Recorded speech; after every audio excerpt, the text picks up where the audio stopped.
Directly indirectly बच्चा कहीं ना कहीं हमारे बैचेस में कुछ चीजें जरूर देख रहा होता है। मतलब कहने का मतलब ये है कि वो फीस कहीं भी दे रहा हो, है ना, मैं जो डायरेक्टली आपको बता रहा हूँ, वो पढ़ रहा है, वो सिर्फ इसलिए पढ़ रहा है क्योंकि हम कंटेंट पढ़ा रहे हैं। तो थोड़ा सा आपको चीजों को ये समझना पड़ेगा कि आपके पास कितना टाइम है और कितना आपको कंटेंट पढ़ना है और कितना इस प्रोसेस को आगे लेकर जाना है। जेई वाले खास कर बोल रहा हूँ, थोड़ा सा टाइम कम है, ठीक है, उसको देखकर थोड़ा मेहनत बढ़ानी पड़ेगी।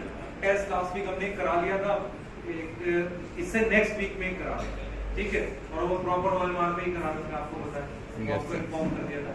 तो वो एक पूरा प्रोसेस रहेगा और प्रॉपर तरीके से आपके टेस्ट वगैरह कराए जाएंगे, ठीक है बेटा। तो करते हैं इस चीज को, एक बार सर से मैं बात करा देता हूँ आपकी, ठीक है। बाकी यार फोटो खींच लेना अलग से, सिंगल फोटो का नीड नहीं होता। अरे कोई सिंगल फोटो चाहता है उससे कुछ होगा नहीं। फोटो के लिए टारगेट बनाओ यार, अलग सर से मिलना है, मैं जेन्युइन बता रहा हूँ। जेई हो या नीट हो, टारगेट बनाओ कि उस सेलिब्रेशन में आना सर के साथ, और मतलब अलग सर से मिलना है या उनके साथ यूट्यूब पे इंटरव्यूज आते हैं, कुछ तो आए ऐसा, है ना। तो वो एक है, और वो ऐसा नहीं कि मतलब कुछ अचीव कर लोगे, नहीं है। देखो उन्होंने इतने सारे बच्चों को पढ़ाया और एक जर्नी है, उस चीज को वो देख चुके हैं, ठीक है। एक बार पंकज सर बात करेंगे आपसे।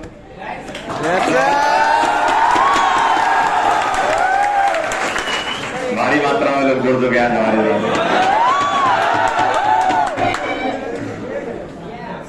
कैसे? बढ़िया सर। सही है। पढ़ाई कैसे करते हो? बढ़िया। कैसे? कुछ बातें बता देता हूँ आपको।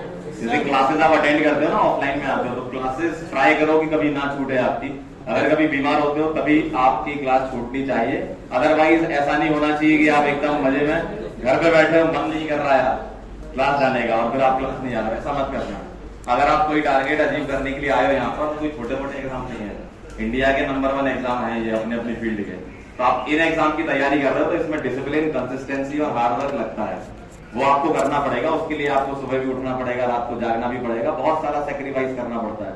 अभी जब सेलिब्रेशन था नीट का, तो कई बच्चे ऐसे मिले कि एक आपने देखा होगा स्टोरी, फरहान की स्टोरी, मतलब इमरजेंसी लाइट में पड़ रहा है तो आपके पास तो फिर भी बहुत सारी फैसिलिटीज हैं, उसके पास तो वो भी नहीं थी, तब भी टारगेट अचीव किया। तो डेडिकेशन देख रहे हो उसका, कितना जबरदस्त डेडिकेशन था। हाँ हाँ। और दूसरा ये एक और स्टोरी थी, मतलब ये चीज हो चुकी है। एक बच्चे के 205 थे लास्ट ईयर और इस बार 668 आए उसकी यश के। तो सोचो कितना जबरदस्त उसने मेहनत की होगी। 205 पे कोई सोच भी नहीं सकता कि मेरे इतने नंबर आ जाएंगे। और उससे जब बात हुई थी मेरी, तो वो यही बोल रहा था, सर मुझे नहीं पता कैसे है, बस मैंने फॉलो किया, आप लोग जो पढ़ाते थे उसको फॉलो किया, जो डीपीपी थी, प्रैक्टिस शीट थी उसको लगाया, PYQ लगाया, इसके अलावा मैंने कुछ नहीं सोचा। और इतने ये जो एग्जाम होते हैं ना, इतना स्ट्रीमलाइन वाला एग्जाम है ये कि सारी चीजें आपको पता है कि क्या पढ़नी है, बस आपको बचना है क्या नहीं पढ़ना है ना। अगर आप पढ़ने को तो क्या कुछ भी पढ़ सकते हो, अनाप शनाप कुछ भी पढ़ाया जाता है, कुछ भी पढ़ देते हैं लोग, है ना, क्योंकि मजा भी आता है उल्टा सीधा पढ़ने में। आपको क्या करना है, जो सिलेबस का है वही पढ़ना है ना। देखो जो एग्जाम में आ रहा है, आप पहले टारगेट सोचो क्या है। टारगेट है आपका जेई, टारगेट है आपका नीट, उसमें कैसे क्वेश्चन आते हैं उसका एनालिसिस करो। आप सामने वाले पे डिपेंडेंट मत रहो, आप जी रहे हो 21वीं शताब्दी में, है ना, सारी चीजें आपके पास अवेलेबल है, आप खुद से भी चीजें कर सकते हो। जैसे आप ये पता कर लो कि इस टाइप के टॉपिक के कैसे कैसे क्वेश्चन आते हैं, गूगल बाबा जिंदाबाद भाई, इतना सब अवेलेबिलिटी है तो उसमें भी सर्च कर सकते हो कि भाई इस वाले टॉपिक के PYQs देख लो, आपको आइडिया लग जाएगा, है ना। और इतने बड़े तो हो ही चुके कि समझ जाओगे कि इस टॉपिक से ज्यादातर सवाल आ रही है ना। तो आप ये चीजें भी खुद से कर सकते हो, क्वेश्चन का एनालिसिस कर लो, आपकी इस टॉपिक से ऐसे क्वेश्चन आते हैं या मेरी कमियां क्या है, किस टाइप के क्वेश्चन मुझसे नहीं बन रहे। पढ़ाई के अलावा ऐसा भी एनालिसिस जरूरी होता है जो आप यूट्यूब पे ढूंढते हो, जो आपको सही नहीं मिलता है ना, वो आप खुद से करो ना। आप क्या करते हो कि इस वाले टॉपिक के हमको 15 क्वेश्चन मिल जाए, इस वाले टॉपिक के 20 क्वेश्चन मिल जाए, आप खुद से भी करो ये चीजें। जब खुद से फाइट मारोगे, कुछ नहीं तो कुछ और सीख लोगे, है ना। जैसे मान लो आपके पास कोई, सपोज एग्जांपल ले रहा हूँ, GOC एक चैप्टर है, आपको सभी को पता है, तो GOC बहुत इंपॉर्टेंट चैप्टर है, उसमें भी क्या इंपॉर्टेंट है वो भी आपको पता होना चाहिए पहले से। और कई बार क्या होता है, बच्चे क्या करते हैं, आप लोग जैसे स्टार्ट हो जाता है तभी से आपकी देवक शुरू होती है, ऐसा मत करो। आपका जो भी नया चैप्टर स्टार्ट होने वाला है उसके पहले आप कुछ ना कुछ उस चीज का पढ़ कर आओ, सभी चीजें अवेलेबल है। जैसे मैं अभी बता देता हूँ, मान लो आपका कभी GOC चालू हो, आप उम्मीद सीरीज देख लो, मंदिर सीरीज देख लो, या कोई बायो में टॉपिक चालू होता है या फिजिक्स में होता है, आप पहले से देख लो, कम से कम आपको फील आ जाएगी कि हाँ इस वाले चैप्टर में ये चीजें होती हैं।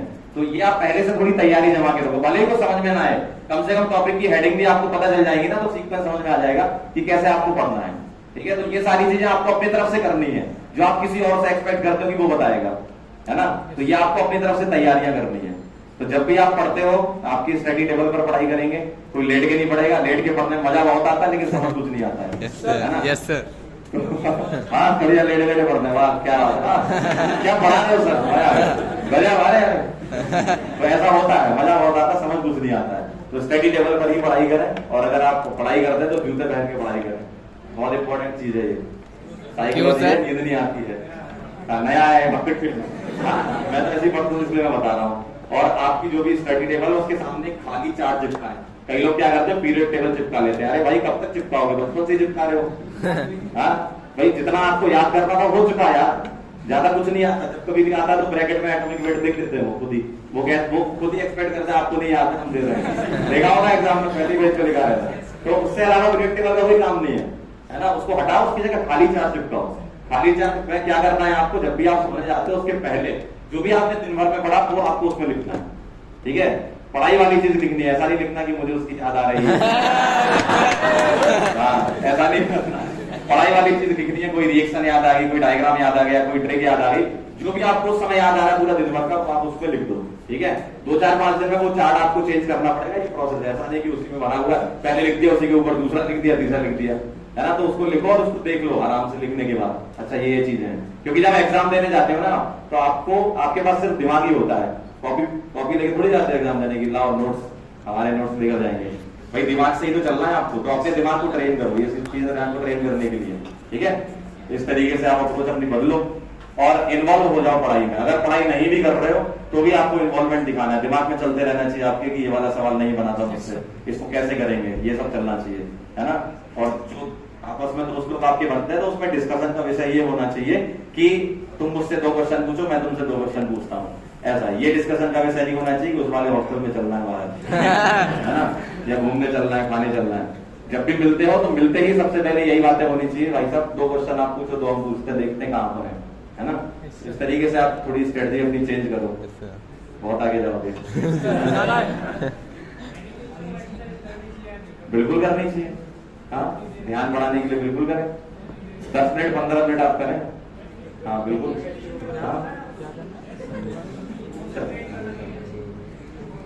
हाँ बेटा क्या होता है, कर पाते हो फुल कंसंट्रेट? मेडिटेशन कब करना चाहिए? देखो आपको पहले पता होना चाहिए मेडिटेशन का मतलब क्या है, ठीक है। ध्यान, ठीक है। ध्यान का मतलब है आप हर समय ध्यान कर सकते हो। अगर मैं इस समय ध्यान, मुझे पता है कि मेरी अवेयरनेस, ठीक है, कॉन्शियसनेस, इसे मेडिटेशन कहते हैं। आप कॉन्शियस हो, आप इस समय किस पोस्चर में खड़े हो, ये मुझे ध्यान है कि मैं किस पोस्चर में खड़ा हूँ, ये मेडिटेशन, ठीक है। मैं क्या बोल रहा हूँ मुझे पता है, मेरी सांसों पर मेरा ध्यान है, तो ये मेडिटेशन है। टीचर पढ़ा रहा है तो उस पर आपका ध्यान है, तो ये मेडिटेशन है। मेडिटेशन के लिए जरूरी नहीं है आपके वज्रासन या पद्मासन में बैठो, समझ रहे हो। मेडिटेशन की जरूरी नहीं है आप बंद कमरे में बैठो। मेडिटेशन की जरूरी नहीं है कि सामने में मोमबत्ती लगा रखी है, उसको ध्यान से प्रातः कर रहे हो, आप समझ रहे हो। मेडिटेशन का मतलब है एक जगह फोकस करना, ठीक है। उसके लिए अकेला रहने की जरूरत नहीं है। मेडिटेशन आप हर समय कर सकते हो अगर आपके अंदर चाहत है तो। मैं बहुत बड़ी बात कर रहा हूँ, समझ पाओ तो। क्या बेटा आप सुनो, मैं आप समझे नहीं मेरी बात, अगर आप समझ रहे हो मेरी बात तो, क्योंकि ये बातें हर बच्चे की समझ में नहीं आती। आपको मेडिटेशन का मतलब क्या लगता है, विचार शून्य हो जाना, ठीक है। उसके लिए बहुत प्रैक्टिस चाहिए होती है। उसके लिए आपको इस, समझ रहे हो ना, ऑरा चेंज करना पड़ेगा। उस ऑरा में आप नहीं जा सकते, इसलिए देखा जाता है कि आपकी अवस्था क्या है, इस अवस्था के हिसाब से मेडिटेशन क्या होना चाहिए, आप समझ रहे हो। वो अवस्था अलग होती है जो तुमने ना होती है, भाई चोला चेंज किया, जंगल में चला गया, पहाड़ों में चला गया, अब वो ध्यान में गुफा में बैठा है, सब वो मेडिटेशन होता है। बच्चों के लिए जो मेडिटेशन होता है वो मैं आपको बता रहा हूँ, ये है मतलब ध्यान एक जगह फोकस करना, इसको मेडिटेशन बोलते हैं। समझ रहे हो ना मेरी बात? यस। 20 मिनट एक्सरसाइज की अगर बात करते हैं तो मैंने बताया कि अगर आपको वाकई में, यानी जैसे एग्जाम, जैसे 10th के एग्जाम दिए थे क्या? एग्जाम के टाइम पर आपके ब्रेन की कैपेसिटी कैसी थी? और आप खड़ा याद कर रहे थे, और जब एग्जाम देके आते हो तो आपको कैसा लगता है, काश एग्जाम से पहले, काश 3 महीने पहले ऐसा ब्रेन होता तो आज एग्जाम तोड़ फोड़ के रख देते, शायद मार्क्स मेरे बहुत अच्छे आते, जो मैं आज पढ़ रहा हूँ शायद 3 महीने पहले मैं एक्टिवेट हो जाता। वो आप नहीं थे, आपके ब्रेन में निकलने वाला डोपामाइन था। कौन था? डोपामाइन। डोपामाइन एक ऐसा हार्मोन होता है है जो आपको अवेयर करता है, आपके मतलब एफिशिएंसी को मल्टीपल टाइम में इंक्रीज कर देता है। आप अगर डोपामाइन निकल रहा है और आप इसी चीज के लिए फोकस हो तो आप मल्टीपल टाइम में आप उसके लिए अपनी एनर्जी में काम कर सकते हो। और डोपामाइन बच्चे कहेंगे सर डोपामाइन तो निकलता कैसे है डोपामाइन? आइए ना बात भाई, आज की डेट में बहुत सारे ड्रग आते हैं लाइक एम्फेटामिन, जानते हो ना एम्फेटामिन, सुपरमैन ड्रग बोलते हैं इनको, ठीक है। इन ड्रग को खाने से आपके अंदर सुपरमैन वाली पावर आ जाती है, जो कि कहानी नहीं है। ये एथलीट्स जितने भी एथलीट्स हैं वो यूज करते हैं इनको। ये ब्रेन के अंदर डोपामाइन और किडनी के ऊपर मिलने वाली ग्लैंड एड्रेनलिन को एक्टिवेट करते हैं और सिंपैथेटिक सिस्टम पर भी वर्क करते हैं, जिससे इंसान में सुपर नेचुरल पावर आ जाती है। पर ड्रग के साइड इफेक्ट इतने खतरनाक होते हैं, रशिया के सारे एथलीट्स मारे गए थे, बताओ आपको इस ड्रग की वजह से, ठीक है। बाद में प्लेन क्रैश करके मार दिया गया था, रियल स्टोरी याद है ना आपको? तो अगर आप कर क्या रहे हैं, डोपामाइन को तो बढ़ा रहे हैं, क्या डोपामाइन खुद नहीं बढ़ा सकते आप? एक तो तरीका है कि आप कॉन्शियस रहो, ठीक है।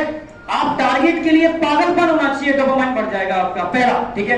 दूसरा, जैसे उसने पूछा ना कि क्या सर मेडिटेशन एक्सरसाइज जरूरी है? यस, अगर आप पूरी कहीं पर भी इसकी स्टडी करोगे तो 20 मिनट एक्सरसाइज आपके ब्रेन के अंदर डोपामाइन लेवल को इंक्रीज करने के लिए रिक्वायर्ड होती है। 20 मिनट एक्सरसाइज ये आपके मूड को चेंज करने के लिए रिक्वायर्ड होती है। आप समझ रहे हो? आपके ब्रेन में ग्लैंड होती है पीनियल ग्लैंड, ठीक है। पीनियल ग्लैंड को एक्टिव करना सबसे इंपॉर्टेंट चीज होती है और उसको एक्टिवेट करने के लिए एक्सरसाइज बहुत इंपॉर्टेंट रोल प्ले करती है। मेडिटेशन जो टर्म यूज कर रहे थे ना, ठीक है, वो बहुत इंपॉर्टेंट रोल प्ले करता है। समझते हो वाली बात? इसलिए मैं बोलता हूं थोड़ा ब्रीदिंग एक्सरसाइज भी किया करो, जो एनर्जी लेवल बढ़ाता है, ठीक है। अभी बताया ना, मेडिटेशन का मतलब कुछ भी नहीं होता। जो भी आप कर रहे हो आज यहां से लेकर के घर तक आप ये सोच के जाओ कि मुझे अवेयरनेस रहनी है, मैं किस बस में जा रहा हूं या किस से जा रहा हूं, आगे कौन खड़ा हुआ है, किस टीचर से पढ़ के गया, टीचर ने क्या पढ़ाया, 4 दिन करके देख लो, आप समझ में आ जाएगा मेडिटेशन क्या है। बंद कमरे वाला मेडिटेशन बच्चा नहीं कर सकता, समझ रहे हो ना? ओके सर शायरी सर शायरी रिजल्ट के बाद मैं फिर बोल रहा हूँ, इन चीजों को जैसे हमने आगे मिले सर, रिजल्ट के बाद के लिए कुछ रखोगे तुम, किसी चीज के लिए मतलब टारगेट रखो ना। सर के साथ फोटो खिंचवानी है, शायरी अलग से सुनाएंगे। ये बताओ कि शायरी, अभी शायरी की जरूरत है कि ऐसी चीज की जरूरत है कि वास्तव में तुम सर की इतनी प्यारी प्यारी शायरी है, सर इतनी बड़ी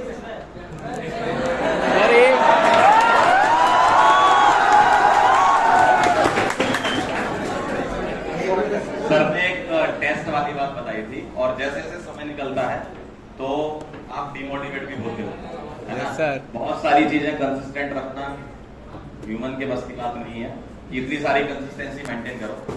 लेकिन जब भी आप कंसिस्टेंट नहीं हो पा रहे हो, है ना, या आप डिमोटिवेट फील कर रहे हो, उस टाइम पे कुछ लाइनें हैं, बस बहुत ध्यान रखना। मैदान में हारा हुआ व्यक्ति कभी भी जीत सकता है, लेकिन मन से हारा हुआ व्यक्ति कभी नहीं जीत सकता। तो ये चीज आप ध्यान रखिएगा, आप अपने मन से कभी ना हारे। मैदान में हार जीत लगी रहती, टेस्ट में नंबर आएंगे नहीं आएंगे, लेकिन आप हमेशा मोटिवेटेड रहेंगे, मैं कुछ ना कुछ आगे अच्छा करूंगा।